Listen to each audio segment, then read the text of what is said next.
Et bonjour les poissons, je reviens pour votre tirage pour le mois de mai 2024.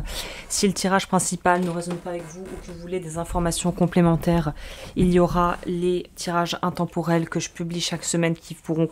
compléter peut-être ça. Et il y a également, voilà, je veux dire, parce qu'on me demande parfois, donc c'est vrai que je ne le précise pas à chaque fois, j'essaierai de le mettre un peu plus en évidence, mais ce tirage peut évidemment être valable pour votre signe solaire, lunaire ou Vénus, enfin tout, voilà, tous les autres placements que vous pourriez avoir en placement dans votre thème astral pourraient être concernés par vous pourriez être concerné par les messages de cette guidance. Ok, les poissons. Il y a quelque chose d'un petit peu étrange par rapport, du coup, comme je me base aussi un peu sur mes références d'astrologie pour un peu cadrer en fait votre guidance, je me base sur la maison 4, 1, 4, 7 pour pouvoir un petit peu voir avec un complément en cartomancie ce que je peux trouver. Donc là, il semblerait qu'il y ait quelque chose en fait qui marche tellement bien que ça pourrait être quelque chose qui devienne en fait votre faiblesse, c'est-à-dire un peu comme quand on devient bon dans quelque chose. Pour vous donner un exemple plus simple, je pense qu'on a tous plus ou moins, dont on a tous plus ou moins un vague souvenir, parce que je pense que c'est humain de faire ça, notamment quand on est enfant, quand on est petit, c'est quand on commence à tester un petit peu les limites au niveau de ce qu'on a le droit ou pas de faire. On va commencer à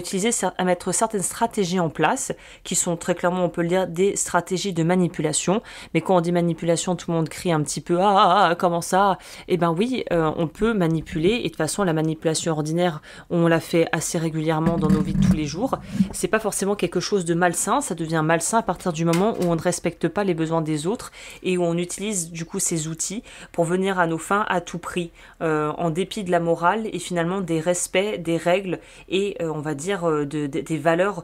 qu'on a dans la société dans laquelle on vit. Donc là, si on reprend mon exemple des enfants, eh ben oui, tout le monde manipule. Maman, j'aimerais ce jouet. L'enfant, moi je le vois, je bosse dans une boutique à côté, en plus de mes autres activités, et j'ai bien pu me rendre compte que les enfants ont un pouvoir de traction, et même dans un couple, voilà, le partenaire peut avoir un pouvoir de traction assez phénoménal sur quelqu'un lorsque on désire quelque chose. Qu'est-ce que je viens en dire avec tout ça, d'où j'en viens avec tout ça? C'est cette notion de vouloir quelque chose peut-être, de se rendre compte qu'on peut l'avoir, et en fait de se rendre compte que c'est tellement facile de l'avoir qu'on va commencer en fait à user un petit peu de ça trop. C'est-à-dire que comme l'enfant, j'aimerais bien ce jouet, j'aimerais bien ce gâteau, il va dire ah maman je te promets je rangerai ma chambre, ou ah maman nanana, ou sinon carrément se mettre à pleurer, à faire un caprice. Si le parent cède à chaque fois, l'enfant va en fait faire un raccourci clavier dans son esprit, je pleure, je commence à faire une crise, mon parent va me donner ce que je veux, donc tant qu'on me dira pas stop ou que ça ne marchera plus, eh ben je vais continuer en fait. Et ben voilà, il y a quelque chose où vous êtes dans une position, quelque part où vous avez un espèce d'ascendant, on pourrait dire un espèce de pouvoir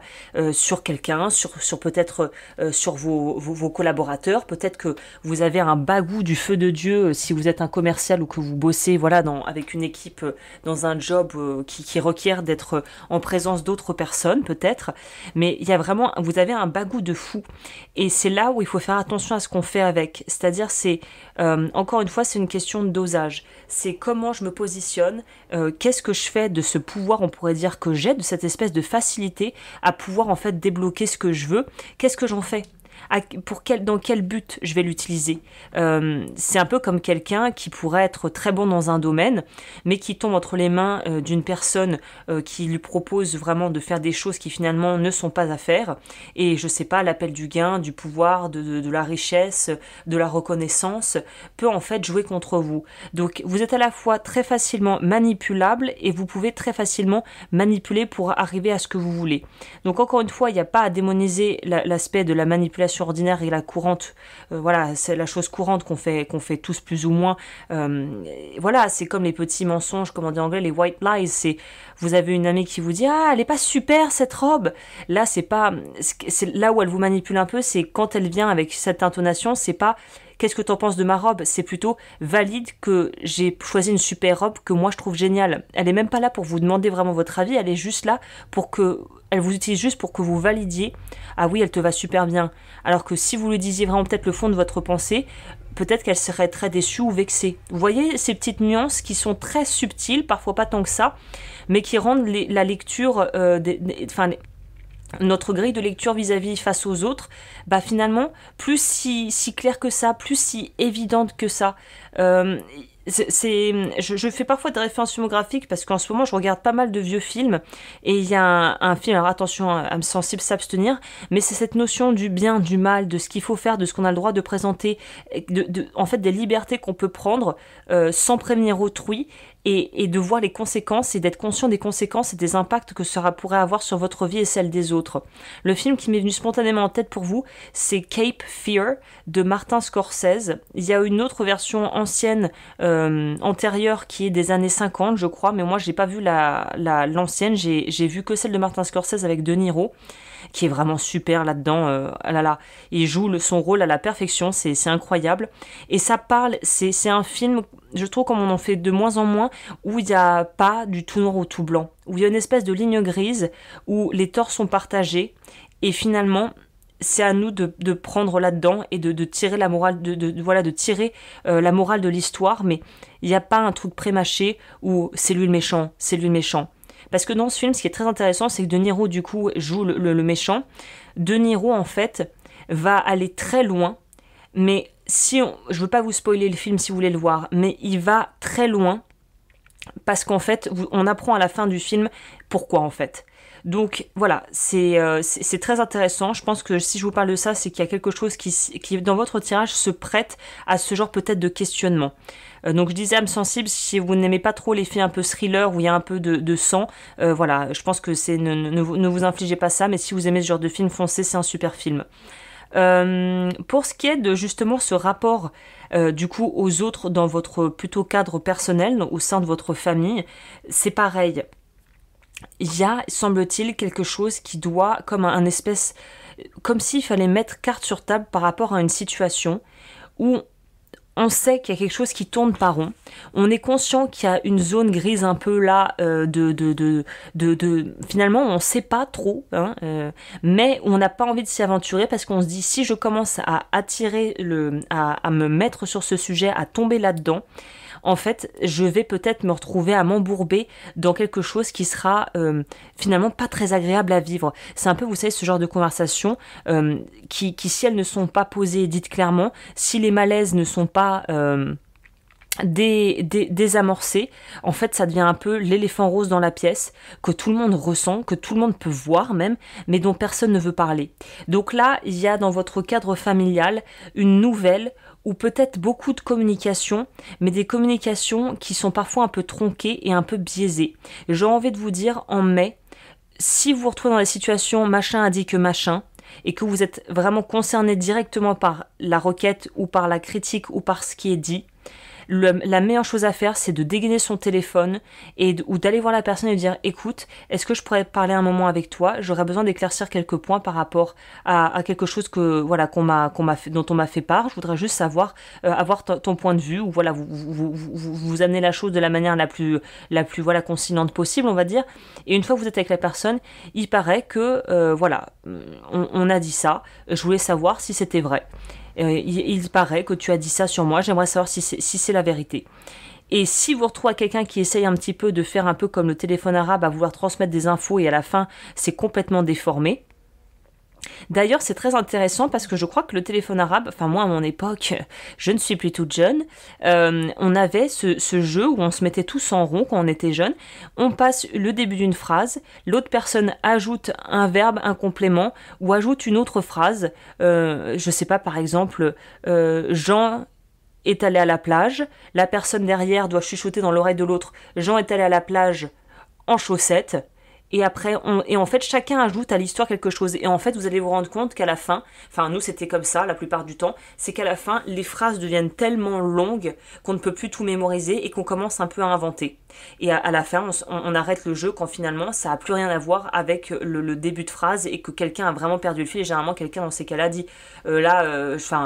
suis out, moi j'ai complètement oublié de la moitié. Et le truc s'arrête et on reprend avec une autre ronde, on commence autre chose. Attention à la misinformation, comme disent les Anglais, à la malinformation. C'est pas parce que quelqu'un vous a dit quelque chose que c'est forcément vrai. C'est pas parce que vous entendez des bruits de couloir que c'est forcément vrai. Et si c'est quelque chose qui est vraiment atteint à votre vie personnelle ou vous fait vraiment du mal, que c'est quelque chose que vous trouvez extrêmement blessant, il va être primordial de clarifier les choses, de pas laisser traîner, mais de faire attention à la façon dont vous allez amener la chose en fait. Il faut être sûr finalement que il n'y a pas quelque part quelqu'un qui finalement a tronqué les infos et dans quel but. Si quelqu'un dans votre entourage sciemment fait tout pour transformer les infos et que ça devienne des choses qui vous font du mal, il y a quelque chose de pas sain. C'est pas normal. Quelqu'un de normalement constitué n'a pas besoin d'avoir ce genre de faire recours à ce genre de procédé pour pouvoir en fait faire passer des infos. Si quelqu'un veut vraiment transformer la vérité, il va être important de savoir quel est le motif de cette personne et pourquoi elle fait ça. Surtout si ça vous atteint directement. Vous voyez ? On est dans une énergie, on est dans quelque chose de cet ordre ici. Par rapport à la maison, du coup, de vos relations plus au niveau sentimental, il y a encore un truc qui semble être à la fois... je pense que si vous avez un partenaire de vie avec qui vous entendez bien, cette personne sera probablement de bons conseils et vous permettra de vous dire « Oh, détends-toi ». Regarde, si on remet les choses de façon très factuelle, parce qu'on est très fort à ça, quand l'affect, quand l'émotionnel est touché, quand on touche notre corde sensible, et on en a tous une, voire même plusieurs, c'est très dur de rester objectif. Et c'est là où on rentre dans la vision tunnel, dans la vision, ce que j'appelle la vision entonnoir, on n'est plus du tout objectif. On veut voir ce qu'on veut, et à partir du moment où on veut voir ce qu'on veut dans une situation, c'est là où ça devient dangereux, parce que quoi qu'on fasse, on verra ce qu'on voudra. Et ça peut réciproquement être très problématique dans les relations parce qu'à partir du moment où quelqu'un s'est fait une idée à votre sujet, a une idée bien arrêtée de ce qu'elle veut trouver, elle trouvera la petite bête, elle trouvera le petit truc qui fait qu'elle va vous mettre en tort. Et tout ce tirage est finalement très relié à l'humain et à une forme de mauvaise information, malinformation ou vraiment de communication qui n'arrive pas à être claire, où le positionnement autant de votre côté que des personnes avec lesquelles vous pourriez être engagé ne sont pas clairs. Donc là, on voit que dans votre vie plutôt sentimentale, on est toujours dans cette notion de surcommunication, d'abondance d'informations, de parler de nanana, et en fait de se rendre compte que ça pèse plus qu'autre chose. Donc là, il est impératif pour vous ce mois-ci d'être le plus transparent possible avec les gens que vous aimez. Et si quelqu'un, pour parler simplement, vous sentez quelqu'un qui veut foutre la merde, c'est de les prendre un peu sur le fait. Et quitte à leur couper un peu l'herbe sur le pied, à savoir, si vous avez une personne un peu malveillante qui est jalouse de vous, mais tu sais pas ce que machin a dit sur toi, bon c'est vrai, vous dégainez le téléphone et vous dire bon on va l'appeler en fait, et là vous allez voir que la personne va se sentir complètement dans ses petits souliers, va se retrouver acculée, va dire oh mais non, enfin elle a pas vraiment dit ça, enfin tu vois ce que je veux dire, et là la personne va se griller toute seule. Donc n'hésitez pas à faire preuve de bluff pour finalement arriver à avoir la vérité si ça se présente, si l'occasion s'y présente et que vous restez quand même dans quelque chose qui soit moral et un minimum quand même intègre. Là le but, je vous invite pas à devenir à devenir un peu perfide ou à mentir, mais c'est à vraiment être finalement très carré dans ce que vous tolérez, dans ce que vous acceptez, dans ce que vous n'accepterez pas en fait des gens, des autres, de façon globale en réalité. Donc là, on est dans des énergies qui sont quand même un petit peu remuantes parce qu'on voit quand même qu'il faut que vous arriviez à démêler le vrai du faux, qu'il y a un peu une forme d'intrigue où on n'arrive pas trop à savoir, attends mais c'est vrai, non mais elle a dit ça, non mais elle aurait pas pu dire ça, non mais c'est vrai, c'est presque ce truc de... C'est tellement gros, comme on dit, plus c'est gros, plus ça passe. Donc faites attention à ça. Ça pourrait être une zone d'ombre qui pourrait vous stresser en fait, de pas savoir ou que les informations soient pas claires, que ça soit pas bien posé, que vous n'ayez pas finalement une visibilité plus grande sur ce qui vous arrive. Donc voilà, c'est pas un mois qui va être compliqué, c'est juste un mois où il va falloir que vous soyez très vigilant quant aux informations qu'on vous transmet et la façon dont on vous les transmet et surtout quelles sont les intentions des gens autour de vous. Il y a un peu cette notion-là, c'est qu'est-ce que les gens veulent, pourquoi ils font ce qu'ils font. Il y a une grosse remise en question à ce niveau de savoir pourquoi on on vous dit ce qu'on vous dit. Vous voyez, quel est le but derrière? Soyez très au clair avec la raison pour laquelle on va vous transmettre des choses. Ok, pour ce qui est de votre vie plutôt professionnelle et en lien avec vos finances et tout ce qui va être voilà, des transactions financières et des choses de cet ordre,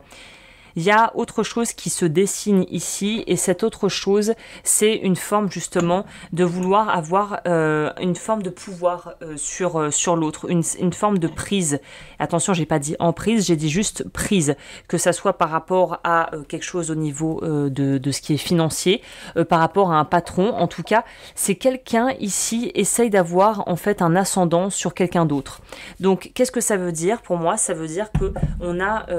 un espèce de conflit d'intérêts qu'il faut veiller justement à régler pour qu'on ne parte pas dans quelque chose qui pourrait potentiellement être délétère pour vous ou quelqu'un d'autre. Là, il y a quand même une notion de il faut que je défende mes intérêts, où j'ai l'impression que quelqu'un essaye d'avoir du pouvoir sur moi, et parce que je sens que cette personne essaie d'avoir du pouvoir sur moi, je vais en fait aller et émettre une résistance pour justement me protéger. Et c'est pas forcément quelque chose qui va être bon pour vous, parce que ça veut dire que vous êtes dans une énergie où on n'est plus vraiment libre de ses moyens, on n'est plus vraiment dans quelque chose de finalement de sain, de réfléchi, parce que on a il y a quelque chose derrière, quoi. Il y a quelque chose qui s'est greffé, une intention, un but, ou un besoin peut-être de rendre la monnaie de sa pièce à l'autre, une forme peut-être de sentiment de vouloir se venger de quelque chose ou de quelqu'un et de la voir mauvaise. En fait, c'est parce que vous vous sentez manipulé, que vous avez envie de manipuler, ou parce que vous vous sentez dans une situation où il y a quelqu'un qui essaie de contrôler, que vous voulez reprendre le contrôle par tous les moyens. Donc on sent que c'est un tirage qui est vraiment qui est assez profond, parce qu'on est sur des vraies questions fondamentales de quelles sont mes limites, où est-ce que ça s'arrête, qu'est-ce que je suis capable de tolérer, qu'est-ce qui finalement ne me convient pas, et d'arriver à trouver votre propre façon de faire, on pourrait dire votre vérité, votre propre sens des réalités, des responsabilités, et d'arriver en fait à vous positionner là-dedans. Donc c'est un mois, on va pas se mentir, qui est quand même assez intense, où il y a énormément d'actions, de choses qui sont mises en place et qui vont requérir de votre part une vraie, on va dire un total investissement de vous-même par rapport à vous-même et par rapport à vos valeurs. Donc là, j'ai envie de vous dire que ouais, il y a pas mal de choses qui vont se jouer, et il va falloir utiliser en fait vos ressources de façon vraiment intelligente et pragmatique, plutôt que de voir rouge et quand un petit taureau foncer dans l'arène, quitte à faire des dégâts qui auraient pu être évités. Au niveau de ce qui est de la vie relationnelle et des impératifs que vous avez, on dirait qu'il y a l'envie de focaliser sur votre couple, sur votre vie vraiment personnelle, et en même temps on est tiraillé entre l'envie de se focaliser sur des choses qui nous semblent être prioritaires, mais en même temps de se dire que dans la façon dont on va gérer son emploi du temps, on pourra peut-être pas avoir autant de temps qu'on voulait pour être près de ses proches, pour nourrir les relations qui comptent pour nous, et ça pourrait être aussi de là que naît cette forme de frustration. On se dit mais punaise, j'ai envie de pouvoir passer plus de temps avec mon compagnon, j'ai envie de pouvoir avoir plus de temps avec mes enfants, et là on me dit qu'en gros il va falloir que je fasse des heures sup, il y a des factures qui sont tombées qui vont un peu changer mes plans, c'était pas ce que j'avais envisagé, putain fais chier, c'est un peu ça cette énergie, c'est un peu putain fais chier, parce que moi j'avais autre chose de prévu, je voulais que les choses se passent différemment, et là on est en train de me dire qu'il va falloir que je revoie mes plans, peut-être pas de mon gré, parce que quelqu'un a peut-être foiré, je sais pas, au boulot, a pas fini le dossier, donc c'est Bibi qui récolte, et d'avoir finalement une colère qui peut être justifiée, parce que du coup vos besoins à vous ne peuvent pas être respectés, vous allez peut-être devoir faire des concessions là où vous ne vouliez pas en faire, et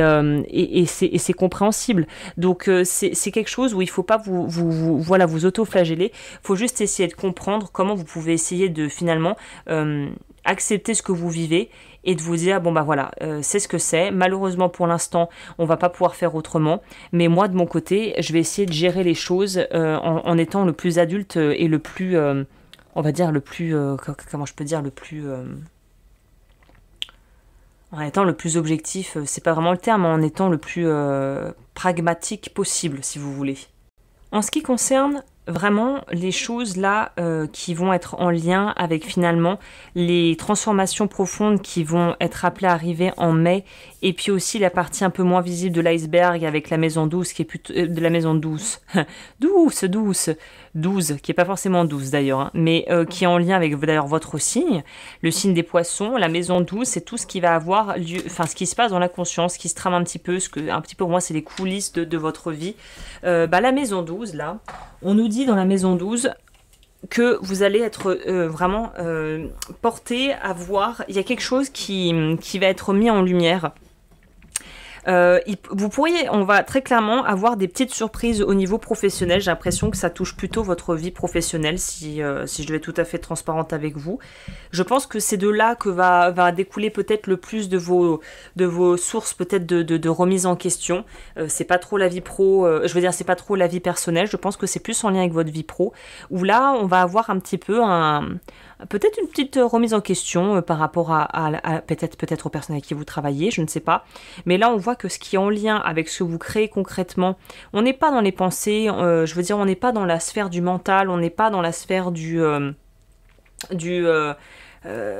tout ce qui est finalement de l'intangible, qui est un petit peu votre domaine, ce qui est un peu mystérieux, un petit peu dont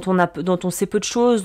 par lequel on a peu de prise. On n'est pas dans quelque chose très dans des problématiques qui sont de l'ordre de vos pensées, de la façon dont vous percevez le monde. C'est pas trop ça. Là, on est plus dans des choses d'ordre. J'ai un collègue qui me pique mes clients, j'ai une facture qui tombe, qu'il va falloir en fait du coup éponger. Je me rends compte que la personne que je côtoie, que je fréquente, finalement ne me dit pas tout de son passé, et que j'ai un petit peu des sortes de bribes de réponses qui arrivent et qui peuvent être très anodines, ou qui peuvent finalement me blesser et mettre à mal la confiance que l'on se porte.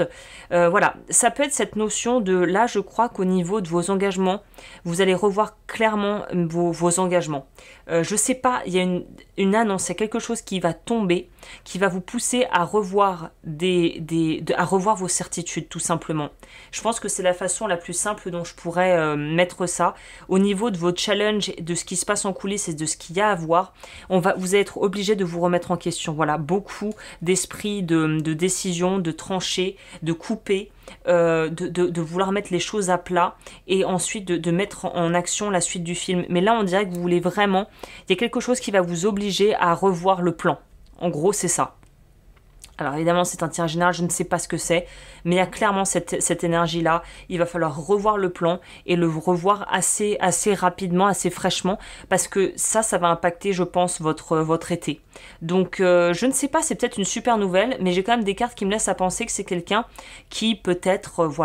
gagne à vous laisser dans le flou. Je dirais ça comme ça, et je pense que je vais vous laisser sur ce message pour clôturer cette guidance pour votre mois de mai. Je vous remercie d'avoir passé ce moment en ma compagnie. Si ce podcast vous a plu, abonnez-vous. N'hésitez pas à liker, commenter et partager cette vidéo. Vous pouvez également découvrir toutes les formations que je propose sur mon site lodufeu.com et mes créations sur agneslowens.com. Je vous laisse tous les liens dans la barre d'informations juste en dessous de cette vidéo, et je vous dis à bientôt. Prenez bien soin de vous.